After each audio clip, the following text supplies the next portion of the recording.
Hello everybody, you're welcome back again to the Reggae Appreciation Society.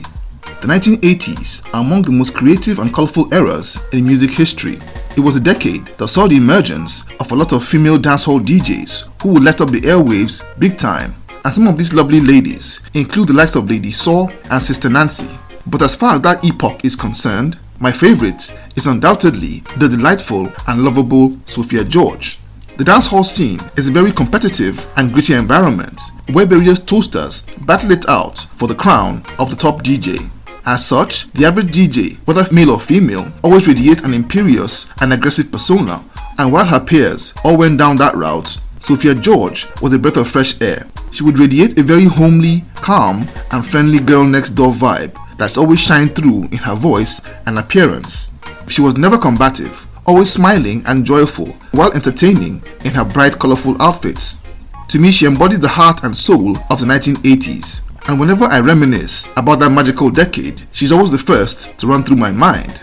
She emerged on the scene in the middle of the 1980s in brilliant fashion, all thanks to her smash hit debut, Girlie Girlie, which literally set dance floors alight, both in Jamaica and abroad.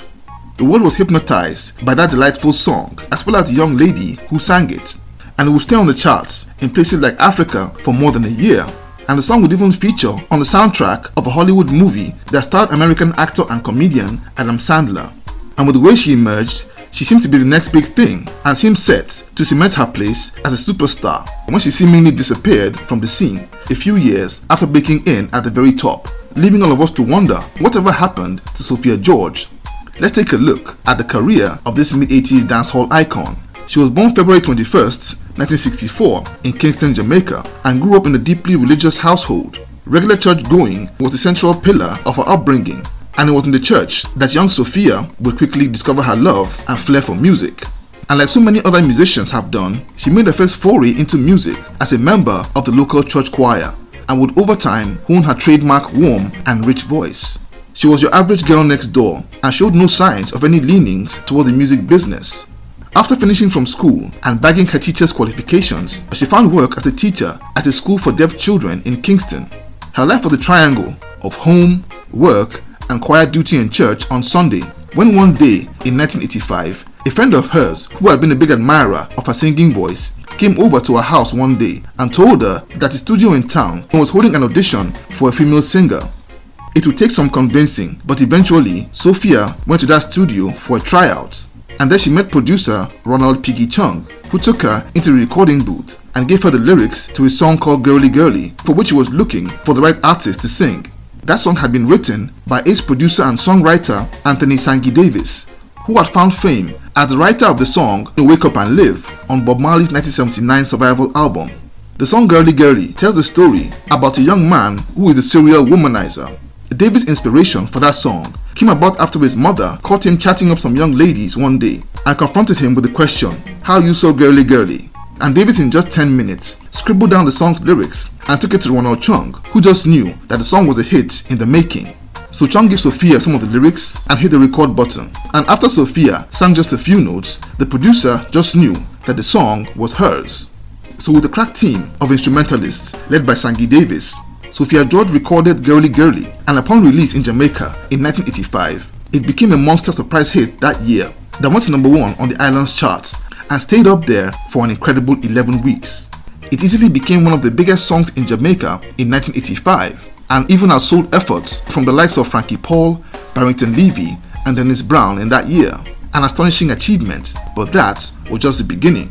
Its awesome performance caught the attention of UK radio DJs and eventually UK record label Jetstar Records, and upon release in Britain also broke into the airwaves.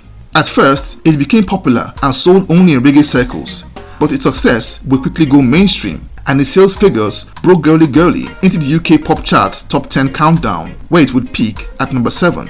The song's performance earned her an invitation to go and perform the song on legendary British music show Top of the Pops, on which she would put in a delightful and memorable performance.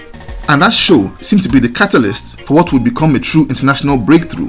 Sophia George would go from being blown away at her first trip overseas to perform in the UK to suddenly being overwhelmed by requests to sing Girlie Girlie in places like Holland, Germany, the US, and even Japan. The song was massive, to say the least, and would make her an overnight international sensation, and was even included on the soundtrack to a movie starring American actor and comedian Adam Sandler named Going Overboard in 1989. Her next single, Lazy Body, would make a minor dent upon release in 1986, but while its performance on the pop chart was forgettable, it became a strong hit on the reggae market. And in the same year, she would release her debut album titled Fresh, a strong effort that was produced by Willie Lindo and featured backing vocals from ace vocalists like Beres Hammond and JC Lodge, not to mention an array of superstar instrumentalists like Dean Frazier, Lloyd Parks, and Robbie Lynn. She would embark on an extensive tour schedule for almost 2 years straight, promoting her album and a supporting act on Yellow Man's World Tour. It was in those times that she and her producer Ronald Chung would begin a relationship, get married, and soon after welcome their first child Patrick in 1987. However, due to her growing responsibilities on the home front, Sophia would slow down on her music career and would release her second album, For Everyone, in 1989, a whole 3 years after her debut.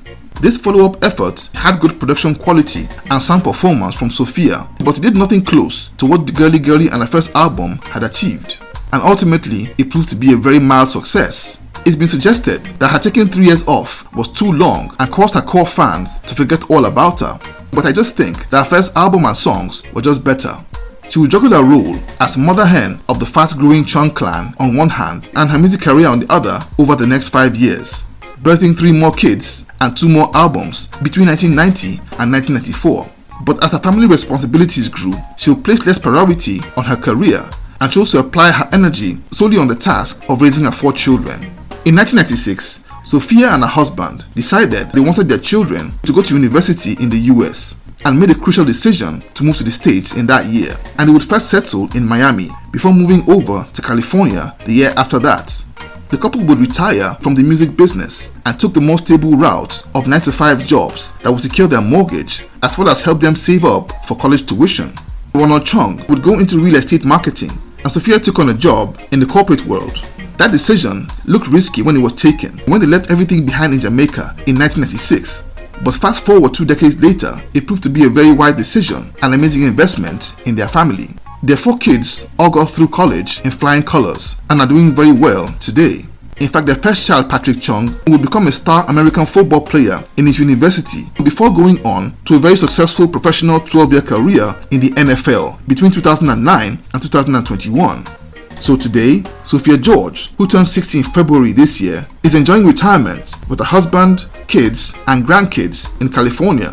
She's ultimately remembered as a one-hit wonder. But my, what a hit! Her decision to choose family and career over music makes her an amazing role model, especially when you consider how desperate young artists are these days for fame and fortune. And honestly, when I found out why she left the music scene, I wasn't surprised, as it tied into what I expected of the likable and fresh-faced girl next door who burst into the scene in 1985. So there you have it. Thank you for watching the video today. Please leave a like, subscribe, and until next time, Jah bless.